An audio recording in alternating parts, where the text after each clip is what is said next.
Okay, so start off, there's obviously nothing wrong or bad with this patch. I just wanted to portray how the community would inevitably react on social media about this patch. But anyways, there's a couple cool things going on in this patch. Mainly, lots of perk changes, a few killer changes, and a lot of map changes, and then tons of bug changes. So it looks like the featured content and on here is going to be added controls to characters in the offline lobbies and the story page without accessing the character selection panel. Added new main menu idle animations for all survivors that can be observed at the campfire. I guess that'll be kind of interesting to see. Clicking on an unpurchased character from the offline lobby will automatically redirect you to the character's page store. So there was some audio adjustments going on. I know there was a lot of bad audio issues going on. So looks like, you know, they looked into that and we'll hopefully have some better audio. Perk changes. This is pretty interesting because on here it says bamboozled. It just says updated text to reflect the perk. Does not work with pallets. Blood Warden added a timer on the perk and the HUD to better indicate when and for how long Blood Warden is active. Iron Maiden reduces survivor location notification from 4 seconds to 3 seconds. So Spies from the Shadow increased the chances of visual notification to 100% for all tiers. Added crow and loud notification. Increased the notification range of 12, 24, 16 meters to 32, 40, 48 meters. Surveillance. All generators start under the effects of surveillance at the start of the match. Increased repair hearing distance by 8 meters. Regressing generators will be highlighted in white auras. Once regression stops, generators will be highlighted by yellow aura. Looks like they changed some things in the Legion, which I actually they changed something on here. I don't think it shows it right here.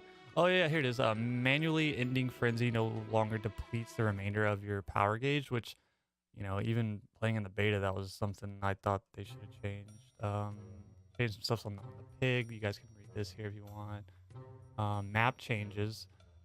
There's a lot of map changes going on. I won't read through all of it because there is quite a bit, but you guys feel free to pause and check this out. Status effect updates did change a little. Survivor perk change. Now, these are interesting. Distortion.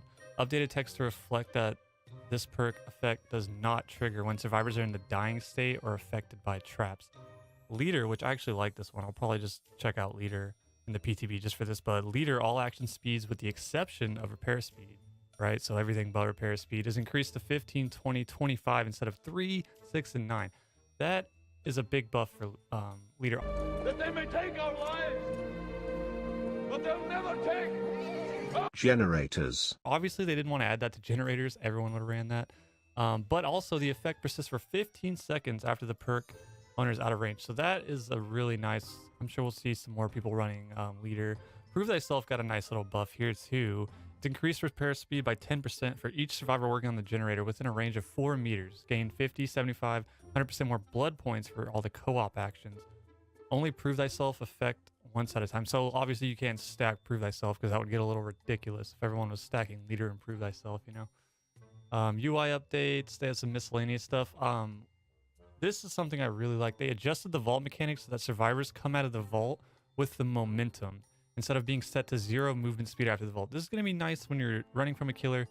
You fast vault the window, but they still hit you and you feel like maybe they shouldn't have got it. This maybe might help in that. You won't be at a complete stop once you land the vault. You'll be in motion. So we'll see if that affects like hitboxes or anything right there. Killer related issues is kind of a bit in here. There's nothing too detrimental or big change. I noticed they did put they changed this, which this is one I noticed. Fix an issue that caused Wraith's Blade wipe animation to block most of the screen. Yeah, that stuff always annoys me when you're playing killer and you wipe your blade, but you're trying to track someone and you block your own screen with your weapon. Lots of map changes here.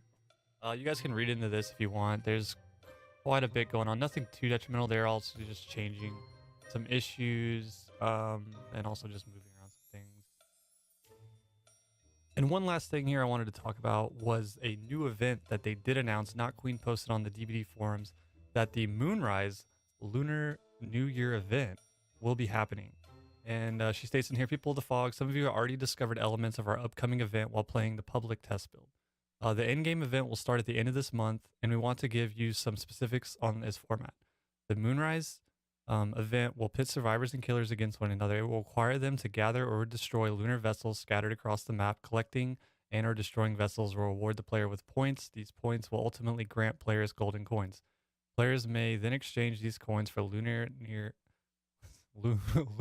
year cosmetics. Wow. If I could talk. 9 items total, or 3 full character outfits. When the event ends, players will have a couple days to spend their golden coins. After this period of grace, the lunar cosmetics will stay available in the store using auric cells. We still share more details about the upcoming MOONRISE event in the next couple of weeks. Stay tuned. And that's all I got for you guys today. I'll be playing the PTB and streaming that, so if you guys want to swing in there. And if not, have a good day, guys.